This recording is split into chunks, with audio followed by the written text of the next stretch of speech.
AZ Sports Talk Show with Ed Smith and Javon Adams. My name is Javon Adams. You can call me Jay or J Love. That man is Ed Smith. Not only did he play professional baseball, but he also played in the National Football League for that first Super Bowl bound team for the Atlanta Falcons. He is a motivational speaker. He is an author. What is good? In just a sec, my brother. What up, though, Jay? Kicking off this week, man. Pretty good football weekend, along with some baseball, man. Got the championship series starting. Dodgers get one last night. Looking forward to them Yankees and Guardians. Almost said Indians, Yankees and Guardians today. So hey, it's that time of the year, man. It's a great time for us to be talking sports. Yeah, so we are going to get so we'll get to. I want your thoughts on the next round of the MLB playoffs. We do this thing 3 times a week: Monday, Wednesday, Friday. So make sure you tell a friend about what we have going on here. Now, Ed, there's a saying in the NBA, and I'm going to muddle it up a bit, but I think you probably heard it and you'll get what I'm saying. Is that if a team loses by 7 or less than 10, that's on the coach. But if the team loses by more than 10, by 11 or more, then that's kind of maybe on the players. Something happened along those lines, because in those game situations, it's up to the coach to be able to draw up the plays and to be able to keep people focused enough, etc. Have you ever heard that said before? It's in some forms, yeah. Something like that, right? Is there something along those lines that's the same in the NFL? And the reason that I ask is because what do you define as a blowout? What do you define as an ass kicking? Let's say that. What would you define that? Losing by how many points? Oh my goodness. In the NFL, when you look at some of these spreads and it seems like everything's a 3.5 point spread, I would say anything in the 14-point range, I am glad you said that. Thank you. And we didn't prep for this, y'all. So thank you in terms of for that question. So yesterday we had the Cardinals that lost by more than 14 to the Packers. We had the Steelers that beat my Raiders by more than 14. We had the Bears that beat the Jaguars by more than 14. The Texans that beat the Patriots by more than 14. Let's see. The Buccaneers that beat down the Saints by more than 14. We had the Falcons. No, that was by more than 14. 18, of course, we had the Lions that beat down the Cowboys by more than 14. So my question for you, I want to talk about this for a few moments, is, man, so is that on the coach or is that on the players? When a game seems to get away from you like that, like who's that on? And then the follow up I want to get to is, what do you do? Can you ever pull it back? Can you ever try to get a hold of it before it just slips out of your hands? Well, here's the thing. All blowouts are not created equal. We know that. You look at what happened. Houston 41, New England 21. New England starting a rookie quarterback. I knew that was going to get ugly eventually. They hung in there. Drake May looked pretty good in spots. I think he threw 3 touchdown passes. So, that blowout you can almost expect. You knew D'Amico Ryans and Houston defense was going to get after him, force him to make some mistakes. You kind of saw that one coming.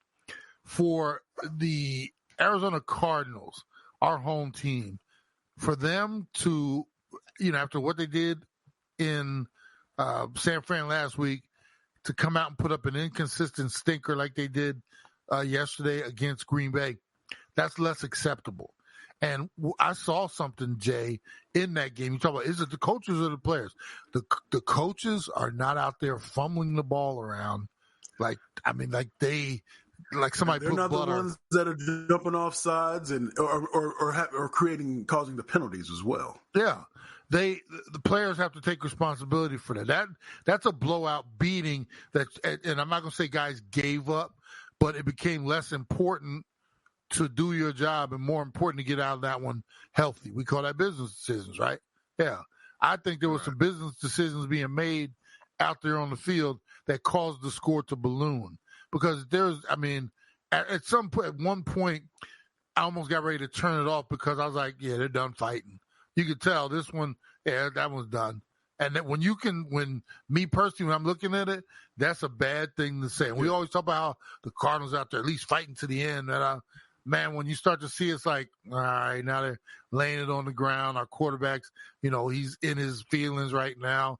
With the man who doesn't want to talk to anybody. There's no comeback here. This one's over. Whereas he had a different feeling over in New England. They were out there they didn't support their young rookie quarterback because the offensive line was a shiv. They were just opening, turnstile. But at least they were out there still trying to get it done. They were just overmatched. And then there's another type of game like Atlanta and Carolina.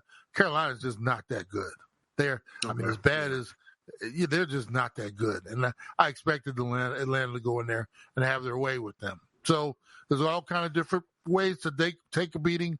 They're not all created equal. And I'll ask you, I don't know, I'm not sure if I necessarily answer your question. It's a mix of coach and player. The coach have to have the players prepared and motivated to play.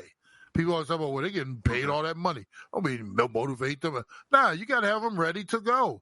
And that means having them, educated on the game plan, excited about the game plan. Let's go kick some butt, And once you're out there, the players have to execute and do what they're supposed to do and not roll over as soon as adversity slaps them in the face. So there's plenty of blame for some of these games to go around, including our own Arizona Cardinals here, and watching them lay down for Green Bay.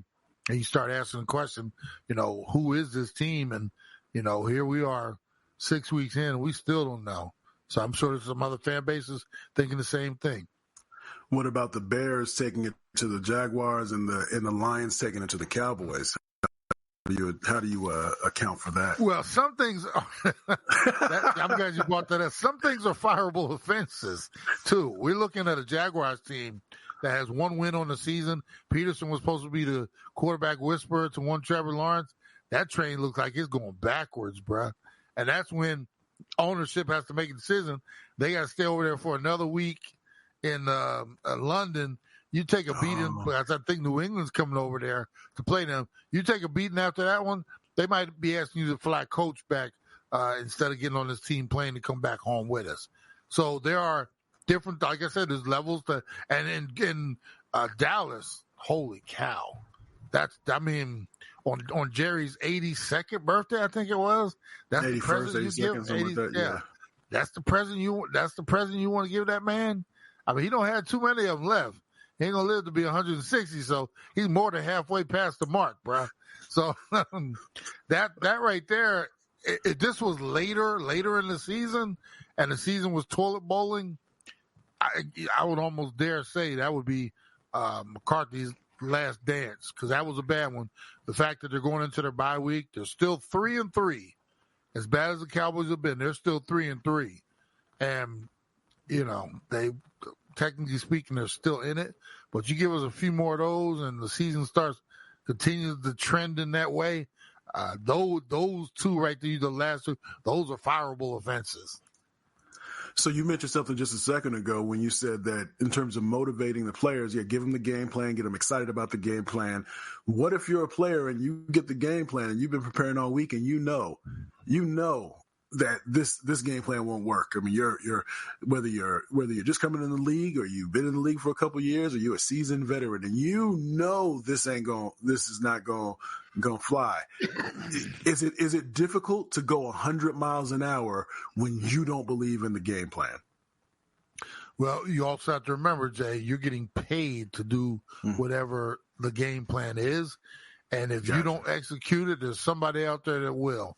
Regardless of how bad the game plan is, you better be out there trying to perform at the top of your game, because the game plan doesn't, you can tell when dudes are not doing what they're supposed to do out there. Yeah. Okay, regardless of the game plan, if the game's moving 100 miles an hour, you better be moving at least 95, 96, 97 miles an hour to make sure you look like you belong on the same highway as everybody else. And when you don't, or if you don't have confidence in it, and you don't, I'm seeing guys that they'll pull over. And next thing you know, now you're not getting a ticket, you going to jail or you being asked to get out your car. So, like I said, regardless of game plan, I always knew, hey, it stunk, but I've been there before, Jay. Played on a couple teams. I was like, what is this? And we were on the same, hey, that's what they want me to do. Yes, sir. I'm going to get out there and do it. Because like I said, somebody else is just waiting to get out there and run that crappy 5-yard out that everybody knows I'm going to run. But I'm going to run it to the best of my abilities. So we also do a podcast. It's called Believe in the Arizona Cardinals, and it's every Monday and Thursday. And so you can check today's out if you're listening, and you can definitely check that out if you know a Cardinals fan that is interested in the team and wants to hear our perspective. Please let them know BLEAV in the Arizona Cardinals. But I mentioned that for this. If you're this point in the season, we're 6 weeks in. Are problems that you have fixable as a team, just in overall? And if you are a team that's doing well, are you still trying to poke holes as if you're not good so that you don't lose your edge? So coming from both sides, if you know some things are broke with your team and you really got a great start, is it fixable? And if you are a team that's performing well, are you breathing a little easy, or are you getting nervous because you think that you're peaking too soon, or what does it go from both sides of that? Anything, right now, until you're eliminated from playoffs, everything is fixable. I mean, we just got to start doing this and this, and the problem is though, Jay, teachable. Like once you get into the season, it's not about teaching. It's about performance. Okay. All the teaching and everything happens in the offseason and the preseason. Now we're concerned about performance on the field. So if you have guys that are not performing, that's what the waiver wire is for. That's what the practice squad is for. You start, hey, this is not working. We don't have the right pieces in. And I'm talking from management perspective because they're the ones who run the show. That's when it's right. Like, hey, either player X or Y is this, we got to go in a different direction. They're having these meetings every Monday when after a game, the general manager and coach, they're just combing through the waiver wire and the practice squads and the free agents. There's a whole bunch of dudes that are on the street right now waiting for a call for today to come in to work out, to try to fill a hole because somebody got injured, try to fill a hole because somebody's not performing, or whatever the case may be. So they're combing. It's not like, well, rosters are set, we'll see you next year. So problems can be fixed at all times. And that usually means, we got to get somebody else in here, or, you need to step your game up. The other side, I don't know, peaking too soon, bro, in a 17-week season, there's no such thing. We want to be playing our best ball, period, from the start of the season through the end. Now, maintaining it is rough because of injury, because of the grind of 17. You're going to have dudes, and that's why it is next man up, and it's best man up as well. So, in saying that. Okay. I heard that one. Okay, next best man up. Okay. Yeah, okay. And that means, when some teams are stacked, we got a young dude back here learning. He goes down. We got to fill this hole right here. You the man to fill it. Those teams are prepared and ready to go. And it might be for a week. It might be for, we got to put this dude on IR. He's going to be out at least 4. Hey, you're the dude for the next 4. So, I mean, during the football season, it's a war of attrition, bro. Every week is a grind because it is such a physical game. You got to get there. And I would say this too. There is a lot of luck involved in getting through an 18-game schedule. Guys get rolled up on, oh, that looked nasty. Oh, it's not even a high ankle. It's just a regular sprain. Hey, we'll get you. He's not going to miss a week. Or the high ankle, man, that's going to be nagging the rest of the year. You're out for at least 3. We're going to try to get you back. So a lot of that is just luck, but there's no such thing as peaking too early, because here's the thing. Every week is a peak, bruh. We're trying to win every week. We're not trying to crescendo to anything. Every week we want to be playing at our best. And the good coaches remind you that no matter how good you played or bad you played last week, if we got a dub, that's good, but we got to put that behind us. this week is the most important game we're going to play this year. And we're not looking 2 and 3 weeks out either. You will look on the schedule, oh, we got such and such coming up. That's a great matchup. Nah, whoever we have on our schedule this week is the team that we need to beat and focus on. So, for sports is so different and similar at the same time to the world of business, and sometimes we lose sight of that. But yeah, I mean, it's a week-to-week thing, and at least the good ones will have you focused week to week. You sold 1,000 widgets last week. It don't matter what last week was. Can we sell 1,000 this week, or can we sell 1,100? What can we do this week? Exactly. And that's all it's about. So like I said, the good teams are focused, hey, we're on to whatever the next challenge is. I don't care how good or bad we played last week. And the bad teams are focused on, man, it was a tough one we lost last week. And I don't know how we're going to get over that. Well, yeah, okay. Then you walk right into a left hook the following week, Easy Sports Talk Show. He is Ed Smith. I am Javon Adams. All right, so let's move to the Major League Baseball playoffs. So we have the Yankees that are taking on, now is this right? Cleveland. How about that? How about Cleveland? Yeah. And the Los Angeles Dodgers, they survived the Padres, and they're taking on the New York Mets. So I believe the Dodger series is 1-0, and the Yankee series, that begins today, if I'm not mistaken. So Who do you got in these? Who do you got in both of these series? Because it seems like the Mets over the last 3-4 months of the season, they have really after a slow start, they have rebounded quite well, and so they're one of the better teams, of course, in Major League Baseball.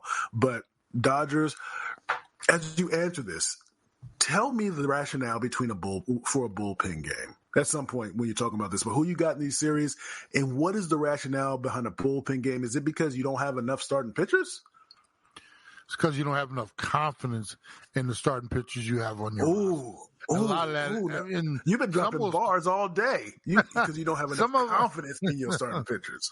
And some of it is because of injury. You look at the Dodgers starting pitching, they are just, it's like a mash unit. My problem with that, though, is you had a lot of time during this season, especially before the trade deadline, to fix this. You knew what your problems were, and you didn't go out and you spent all this money. You got one of the best hitting lineups I've ever seen, yes, but you spent all this money and you don't have better quality pitching that you can't have a third guy in the rotation in the playoffs. I know a lot of teams like to get to this two-man thing in the playoffs. You got to have a third dude that can go out and get you 5 innings and then turn your bullpen. Even that's weak, but 5 innings, a dude can't do that with all the money you're spending over there. So that is, as far as the bullpen game, bro, I played too long ago to be involved in any of that mess. I played in the day when it was a badge of honor. If a pitcher didn't go out and get you 7, he felt like he did not do his job that day. I'm talking, I played with some great ones too. And, now it's like, bro, they pitching and they looking over their shoulder at the scoreboard. It's the 5th inning. It's the 5th inning. Somebody come get me. I threw 80 pitches, that type of thing. When I played, and I almost said back in the, when I played, bro. You say there was a time when. There was a time when, many years ago, when I played professional baseball, 100 pitches, that was when you started, okay, I think he's starting to get tired now. 110, 115, all right, he's probably out of gas. Not, hey, he's went through the lineup twice, he's thrown 80 pitches, it's time for us to go get him. Are you serious? I know pitchers that would have punched the manager in the face if he tried to come out and take him out of a game when he was dealing, no runs on the board, only giving up 2 hits, and you're going to come get him because it's the 3rd time through the lineup? Man, you better go out there, have your hands up, because he going to swing on you. That type of thing. So these bullpen games, I don't understand them, especially when you have all that money to play with. You couldn't go get a guy that you're confident in, that he can go out and get you 5 innings of, baseball. I don't understand it. I really don't. So who you got in these series? Who you got in the LA Mets, LA New York series, and then in the Yankees Cleveland series? Selfishly, I'm looking for, I want both to the Bohemians to get. I got Dodgers and I got Yankees. I'm looking forward to that clash of the Titans. I would love to see that one play out. And nothing against Guardians and Mets, both great stories, especially the Mets where they've come from, to this point. But I would love to see, and I think it's going to be Dodgers and Yankees. And I mean, you're talking about ratings, and I'm not in it for the ratings, but I think that would be huge. And those two fan bases, all the champions, the World Series between them, that would be one to watch, which I've been watching period since the 162 game preseason ended. I've been locked in, so I'm good. All right. So I guess you'll be watching because they both 2 games today. So you're gonna be watching both of those today. Oh yeah, I'll be locked in.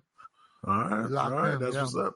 That's what's up. He is again Ed Smith. I am Javon Adams. We do this thing 3 times a week: Monday, Wednesday, Friday. Go to EasySportsTalk.com. Get on the subscribe so you can be made aware of whenever either of those pods go live. So make sure that you do that. Go to EasySportsTalk.com. At the top of the page, at the right corner, you'll see where it says subscribe, and you can do that. Just your email, and we'll keep you in the loop. You can always and also subscribe to our YouTube channel. That's at The Easy Sports Talk Show, at The Easy Sports Talk Show. And as we always like to say around this time, you can